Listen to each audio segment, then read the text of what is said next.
Welcome to red TV. నేను మీ Teja. Pastor Praveen గారు చనిపోయిన తర్వాత ఆయన సంబంధించి CCTV footage బయటకొచ్చింది.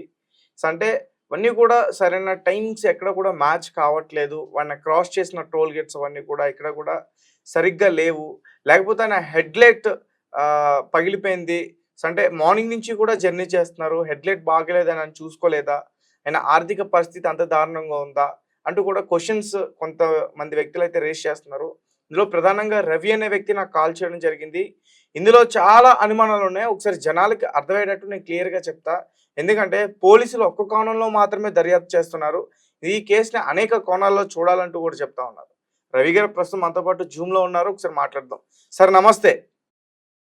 Right. Pastor Praveen గారు హత్య కేసులో మీకొచ్చిన అనుమానాలేంటి? ముఖ్యంగా ఈ టైమింగ్స్ అన్నీ కూడా సరిగ్గా లేవు అంటూ కూడా చెప్తా ఉన్నారు.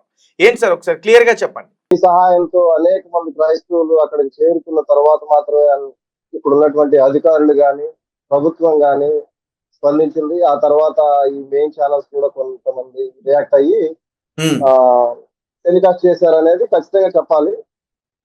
రెండోది ఏంటంటే ఇప్పుడు నాకు దీంట్లో ఉన్నటువంటి సందేహాలు ఏంటంటే సార్, అంటే ఇక్కడ నేను ఎవరిని బ్లేమ్ చేయాలని మాత్రం నేను అనుకోవట్లేదు. నాకున్నటువంటి అజంప్షన్స్ ఏవైతే ఉన్నాయో అవి న్యాయబద్ధంగా ఉన్నాయో అని నేను అనుకుంటున్నాను. అందుకే నేను మీతో షేర్ చేస్తున్నాను. గ్రామాల్లో గానీ, సిటీస్ లో గానీ ఎక్కడ చూసుకున్నా ఒక నలుగురు ఉన్న చోట ఇదే ఒక పెద్ద చర్చనీయాంశంగా అయిపోయింది ఈ రోజు. దీనికి ప్రధానమైనటువంటి కారణం ఏంటి అంటే పోలీసు వారు రిలీజ్ చేసినటువంటి సీసీ ఫుటేజ్. ఊరు దగ్గర రిలీజ్ చేసినటువంటి సీసీ ఫుటేజ్ కేవలం ఒక 5 to 10 సెకండ్ డ్యూరేషన్ తోనే రిలీజ్ చేశారు. ఓకే, అది ఎంతో కొంత క్లారిటీ ఉంది. రెండోది ఆ నయారా పెట్రోల్ బంక్ ఎదురుగా యాక్సిడెంట్ జరిగినటువంటి సందర్భంలో అఫ్ కోర్స్ అది నైట్ టైం, దాంట్లో అక్కడ వాళ్ళు అంతకంటే ఎక్కువగా క్లియర్ చూపించలేదని అనుకున్నాం. ఆ పైన అక్కడ టోల్ గేట్ దగ్గర ఉన్నటువంటి హై రిజల్యూషన్ కెమెరాలు, హెచ్డి కెమెరాలు అక్కడ ఉన్నాయని కూడా మనం అనుకోలేము. కానీ వాళ్ళు రిలీజ్ చేసినటువంటి ఆ సీసీ ఫుటేజ్ ఏదైతే ఉందో అది కనీసం ఆ ఇన్సిడెంట్ జరగడానికి ఒక 5-10 నిమిషాల ముందు, ఆ ఇన్సిడెంట్ జరిగింది అన్న తర్వాత ఇంకొక 5-10 నిమిషాల ముందు ఎందుకు చూపించలేకపోయారు అనేది నా సందేహం. రెండోది ఏంటి అంటే కొత్తగా 3 సీసీ ఫుటేజ్ ఒకటి నిన్న రాత్రి యూట్యూబ్ ఛానల్స్ లో రిలీజ్ చేశారు. అది ఏంటి అంటే గన్నవరంలో, ఇదిగో చూడండి ప్రవీణ్ గారు గన్నవరంలో కూడా హెడ్ లైట్ లేకుండానే ప్రయాణం చేశారని చెప్పి ఒక నిజంగా చెప్పాలంటే ఎలాంటి క్లారిటీ లేనటువంటి ఒక వెహికల్ మీద వెళ్తున్నటువంటి వ్యక్తిని చూపించారు. ఆ వెహికల్ కనీసం ఆ వెహికల్ మీద ఉన్నటువంటి వ్యక్తి ఎవరు అనేది సెకండరీ. ఆ వెహికల్ ఏదైతే ఉందో అది బుల్లెటా బైక్ అనేది కూడా క్లారిటీ లేదు. అంటే అంత క్లారిటీ లేకుండా ఉంది. ఇంకొకటి ఏంటి అంటే 11 గంటలకి బయలుదేరినటువంటి ప్రవీణ్ కుమార్ గారు విజయవాడ గొల్లపూడి దగ్గర నుండి డీవియేషన్ తీసుకొని అక్కడ ఉన్నటువంటి రింగ్ రోడ్ ద్వారా టోల్ ప్లాజాకి, పొట్టిపాటి టోల్ ప్లాజాకి చేరుకున్నారు అని చెప్పి ఒక సందర్భంలో కొంతమంది యూట్యూబర్లు చెప్తున్నారు. దీన్ని నేను పూర్తిగా ఖచ్చితంగా ఖండిస్తాను. ఎందుకంటే గొల్లపూడి దగ్గర డీవియేషన్ తీసుకున్నటువంటి ప్రవీణ్ గారు పొట్టిపాటి టోల్ ప్లాజాకి రావడానికి సుమారు 5 గంటల సమయం తీసుకున్నారు అనేది అక్కడ వాళ్ళు చెప్తున్నటువంటి విషయం. కానీ వాస్తవానికి నేను ఇక్కడ స్థానికుడినే, లోకల్ వ్యక్తినే.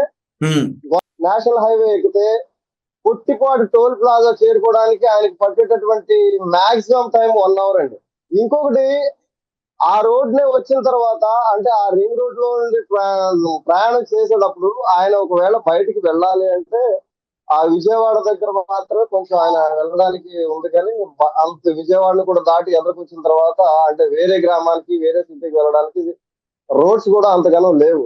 అది కొత్తగా రీసెంట్ గా బిల్డ్ చేసినటువంటి రోడ్ అది.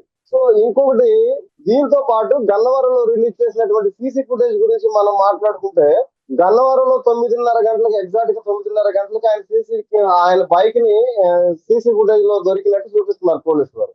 అంటే అదే కోణంలో దాని గురించి వాళ్ళు ఇచ్చిన ఎక్స్ప్లెనేషన్ ఏంటి అంటే విజయవాడలో సుమారు 4 గంటల సమయం వరకు ఆయన రెస్ట్ తీసుకున్నారు అని కొంతమంది అనలైజ్ చేస్తున్నారు.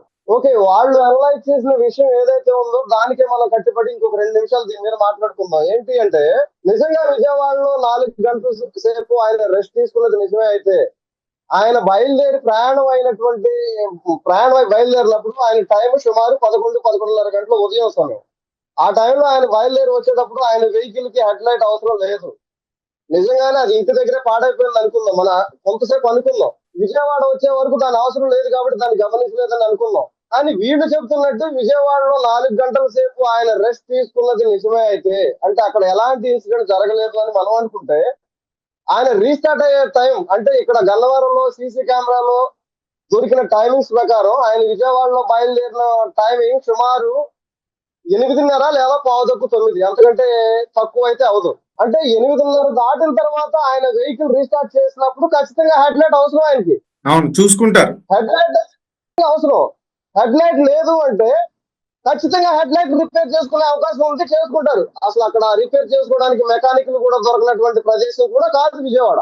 లేదు హెడ్ లైట్ రిపేర్ చేసుకోవడానికి కూడా నాకు అంత సమయం లేదు, అన్నంత బిజీ షెడ్యూల్ లో ఆయన ఉన్నారు అని మనం అనుకుంటే, విజయవాడలో 4 గంటల సేపు ఆయన రెస్ట్ తీసుకోరు. ఇక్కడ నేను పూర్తిగా ఇప్పుడు నా వివరణ తర్వాత నేను ఎలా దీన్ని క్లోజ్ చేయాలి అని అనుకుంటున్నా అంటే, నా ఇప్పుడు పెట్రోల్ బంక్ దగ్గర ఉన్నటువంటి కెమెరా గురించి, ఆ సీసీ ఫుటేజ్ గురించి కాకుండా మినహాయిస్తే, టోల్ ప్లాజాల దగ్గర హై రిజల్యూషన్ తో ఉన్నటువంటి హెచ్డి కెమెరాలు వాడతారు అని నాకు తెలుసు.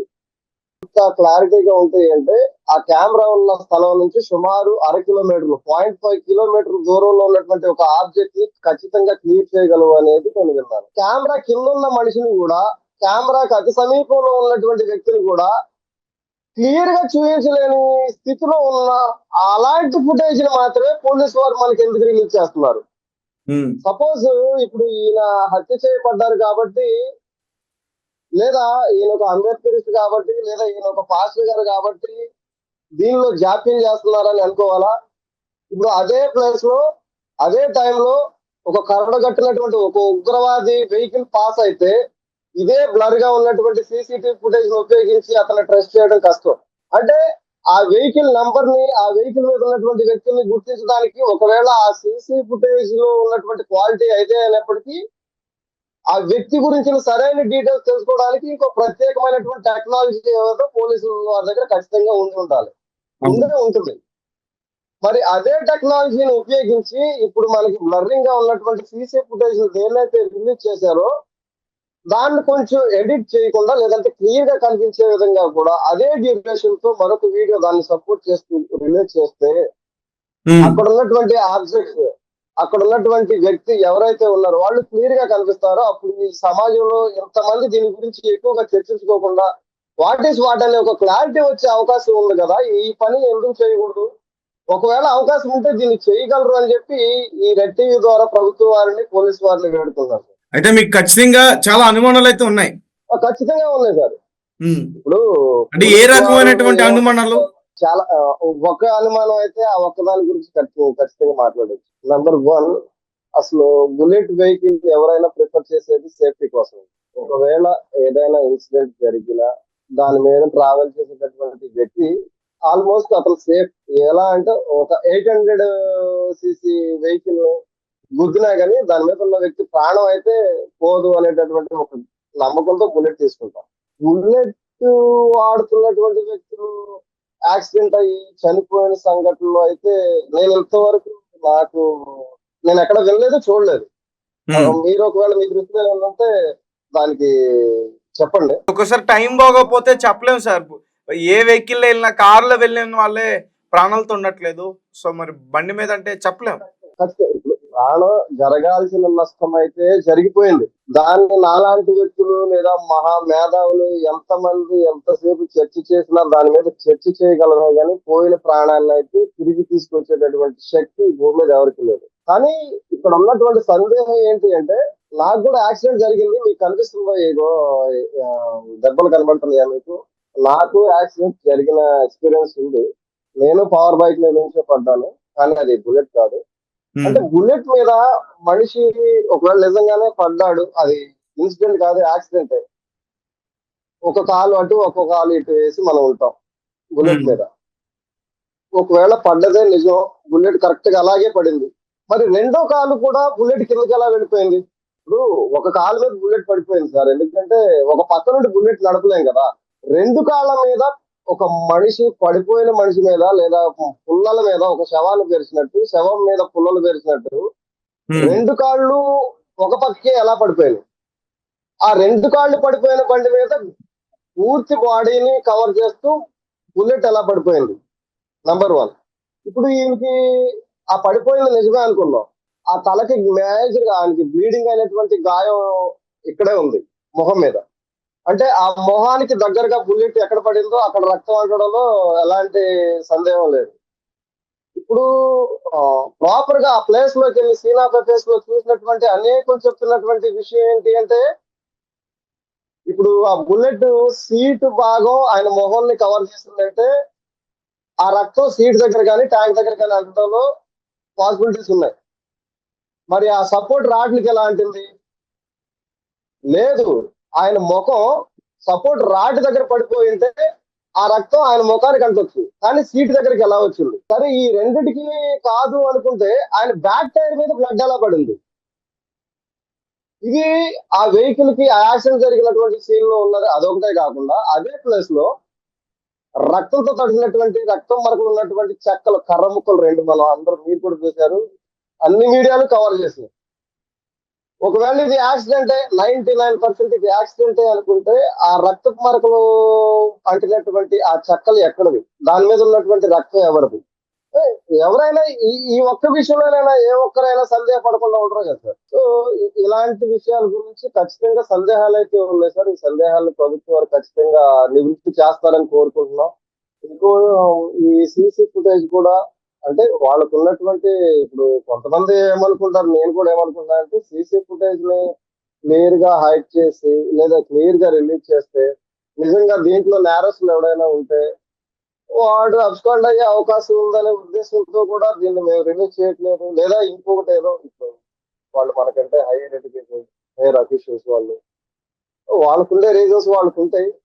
కాకపోతే రిలీజ్ చేసినటువంటి ఆ చిన్నపాటి వీడియోనైనా ఆ సీసీ ఫుటేజ్ క్లియర్ గా రిలీజ్ చేసుకుంటే బాగుండేది కదా అనేది నా అజంప్షన్. ఖచ్చితంగా నేను భావిస్తున్నాను. నా అపనమ్మకం కాదు, నా అజంప్షన్ కాదు. I'm sure of my words. అది యాక్సిడెంట్ అయితే కాదు సార్, అది ఖచ్చితంగా మర్డర్. సో అంటే మరి సాయంత్రం పోస్ట్ మార్టం రిపోర్ట్ వస్తుంది. పోస్ట్ మార్టం రిపోర్ట్ లో ఏం జరిగింది అనేది క్లియర్ గా మనకి తెలుస్తుంది. మరి కాసేపట్లో తెలిసిపోతుంది. ఒకవేళ రిపోర్ట్స్ లో ఏమైనా కొంచెం తేడాగా వస్తే పెద్ద ఎత్తున చాలా మంది కూడా ధర్నాలు చేస్తామంటూ కూడా చెప్తా ఉన్నారు.